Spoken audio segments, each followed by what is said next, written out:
60세 이후 이것만은 절대 하지 마라. 정약용이 말하는 인생 후반전을 망치는 6가지 어리석음. 인생의 갈림길에서 길을 묻다. 안녕하십니까. 다산의 지혜로 인생의 길을 밝히는 정약용 명언입니다. 인생의 환갑이 찾아온다는 것은 참으로 오묘한 일입니다. 앞만 보고 달려오던 경주가 끝나고 비로소 숨을 고르며 지나온 길을 돌아볼 여유가 생기는 시간. 어깨를 짓누르던 무거운 책임감은 한결 가벼워졌지만 동시에 앞으로 남은 길을 어떻게 걸어가야 할지 막막함이 밀려오는 시기이기도 합니다. 우리는 흔히 노년을 준비하며 무엇을 해야 할까를 고민합니다. 새로운 취미를 갖고 운동을 시작하고 여행을 떠나는 것 모두 참 좋은 계획입니다. 하지만 무언가를 더하는 것보다 중요한 것은 어쩌면 무엇을 버려야 할까를 아는 것일지 모릅니다. 평생의 습관처럼 굳어져 나도 모르게 나의 품격을 깎아내리고 소중한 사람들을 밀어내며 고요해야 할 노년을 풍파로 몰아넣는 어리석은 행동들 말입니다. 여기 인생의 가장 혹독한 시련이었던 18년의 유배 생활 속에서도 스스로를 잃지 않고 오히려 삶의 정수를 꿰뚫는 지혜를 완성한 위대한 스승이 있습니다. 바로 다산 정약용 선생입니다. 오늘은 다산의 날카로운 통찰을 거울 삼아 60세 이후 우리의 인생 후반전을 더욱 평온하고 존경받는 삶으로 이끌기 위해 반드시 멈춰야 할 6가지 행동에 대해 깊이 이야기 나누어 보겠습니다. 첫째, 왕년의 자랑을 멈추십시오. 내가 왕년에는 말이야, 나 때는 말이야. 나이가 들수록 우리는 과거의 추억을 먹고 산다고 합니다. 찬란했던 젊은 시절, 높은 자리에 올랐던 순간, 남들이 우러러보던 기억, 그 달콤한 기억에 취해 자꾸만 과거의 무용담을 늘어놓고 있지는 않으신지요. 하지만 다산은 평생에 걸쳐 수신, 즉 몸과 마음을 닦는 일을 강조했습니다. 수신이란 과거의 공적에 기대는 것이 아니라 바로 지금 여기에 나를 바로 세우는 일입니다. 다산은 이렇게 말했습니다. 스스로를 드러내려 애쓰지 마라.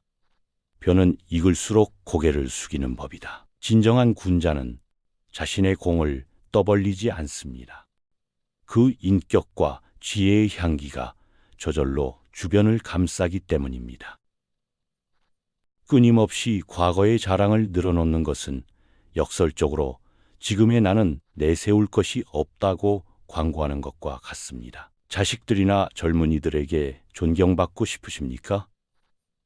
그렇다면 과거의 직함이나 재산이 아니라 지금의 지혜와 너그러움으로 이야기하십시오. 과거의 경험은 지혜로 숙성시켜 필요할 때 한마디 건네는 조언으로 써야지 안주 삼아 되새김질 하는 자랑거리로 삼아서는 안 됩니다. 왕년의 나는 이미 지나간 사람입니다. 중요한 것은 오늘의 나를 어떻게 가꾸어 가느냐입니다. 과거의 영광은 가슴에 묻고 오늘의 지혜로 빛나는 노년을 만드시길 바랍니다. 둘째, 청하지 않은 조언을 멈추십시오. 자식들이 살아가는 모습이 답답하고 안쓰러우신가요? 그래서 사랑이라는 이름으로, 걱정이라는 명분으로 쉴 새 없이 조언과 잔소리를 건네고 있지는 않으신지요? 그렇게 해서 되겠느냐? 내 말대로 해봐라 하는 말들이 오히려 자식들의 귀를 닫게 만들고 있음을 알아야 합니다. 다산 정약용은 말의 무게에 대해 누구보다 엄격했습니다. 그는 아들에게 보내는 편지에서 이렇게 경고합니다. 입은 사람을 해치는 도끼요, 말은 혀를 베는 칼이다. 입을 닫아 침묵을 지켜라. 이 얼마나 무서운 경고입니까? 내가 사랑해서 건넨 말이 자식의 마음에 도끼 자국을 내고 칼로 베는 상처를 남길 수 있다는 뜻입니다. 조언은 상대방이 간절히 청할 때 건네야 비로소 보석이 됩니다. 청하지도 않은 조언은 소음일 뿐이며 관계를 해치는 무기가 될 뿐입니다. 특히 인생의 연륜이 쌓인 우리의 조언은 젊은이들에게 더 큰 무게로 다가갑니다.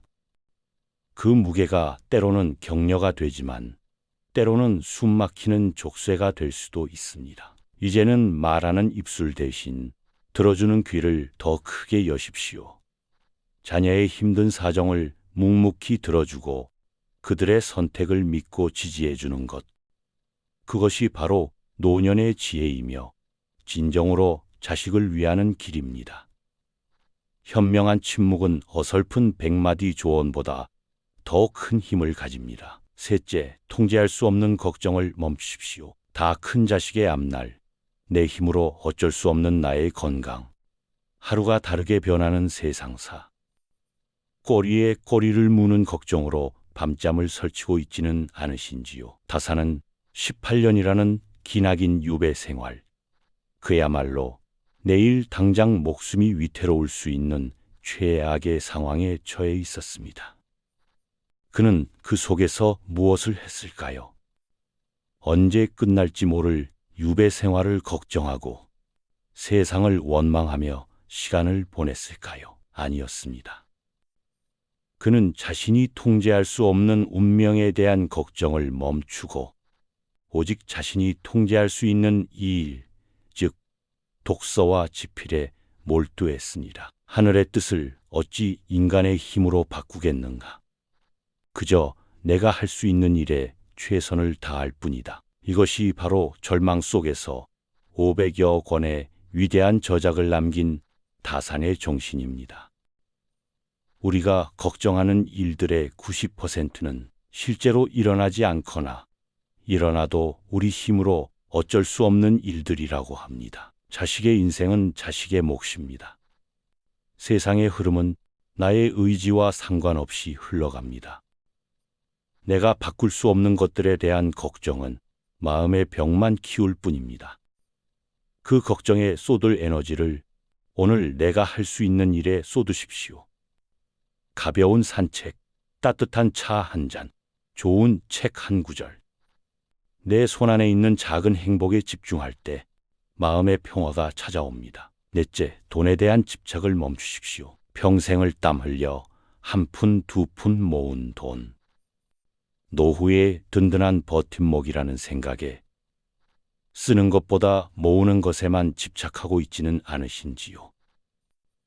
낡은 내에 한 벌 사는 것을 아까워하고 자식이나 손주에게 밥 한 번 사는 것을 벌벌 떨고 있지는 않으신지요. 다사는 검소함을 큰 덕목으로 삼았지만 이는 결코 인색함이나 수전노 정신을 의미하는 것이 아니었습니다.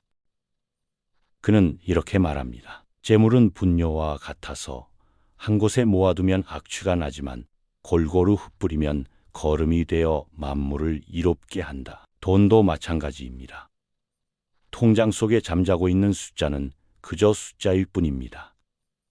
그 돈이 나를 위해 사랑하는 사람들을 위해 쓰일 때 비로소 가치를 갖게 됩니다. 나를 위해 좋은 음식을 사 먹고 낡은 옷을 바꾸어 입는 것은 사치가 아니라 존엄을 지키는 일입니다. 또한 노년의 가장 큰 기쁨 중 하나는 바로 베푸는 기쁨입니다. 손주에게 주는 용돈 10,000원, 친구에게 사는 따뜻한 국밥 한 그릇. 그 돈은 사라지는 것이 아니라 행복과 사랑이라는 더 큰 가치로 돌아옵니다. 평생 애써 모은 돈의 노예가 되지 마십시오. 이제는 그 돈의 주인이 되어 나 자신과 주변을 위해 지혜롭게 사용하는 돈의 철학을 세우실 때입니다. 다섯째, 스스로를 고립시키는 일을 멈추십시오. 나이가 들면 몸이 불편해지고 친구들은 하나둘 세상을 떠나면서 세상에 나 홀로 남겨진 것 같은 외로움이 깊어집니다. 이 나이에 어딜 가나 다 귀찮다는 생각으로 스스로를 집안에 가두고 있지는 않으신지요. 다사는 머나먼 유배지 강진에서 혼자였지만 결코 고립되지 않았습니다.